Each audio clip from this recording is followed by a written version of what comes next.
You want to make sure to take control of your finances. So today I met with a client. She's a lady in her 30s, early 30s. She has I think like 12 years old son, and she got into a deep trouble because she didn't, manage her finances well. So basically, what had happened was she bought three houses and 3 or 4 houses, and she used to own all the houses.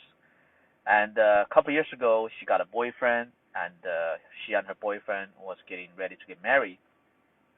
So her mother stepped in because her mother was worried that the boyfriend's gonna take away the property.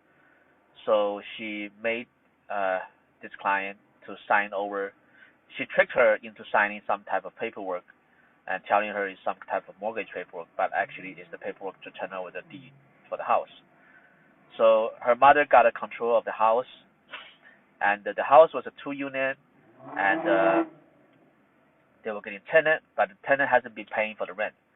So the tenant didn't pay for the rent, and they don't have the money to pay for the mortgage.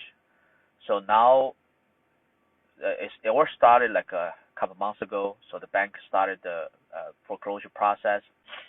So her mother filed for. So what had happened before was that the house they bought it actually free and clear.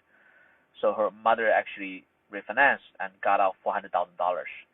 So after she refinanced, she doesn't have the money to pay for the monthly mortgage payment. So the bank started the foreclosure process, about a year ago.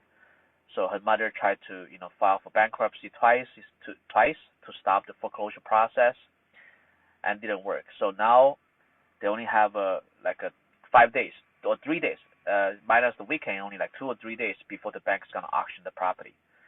So I told them, I told my client saying that there's nothing we can do now because you already tried to file the bankruptcy, and now the auction is coming, in a couple of days.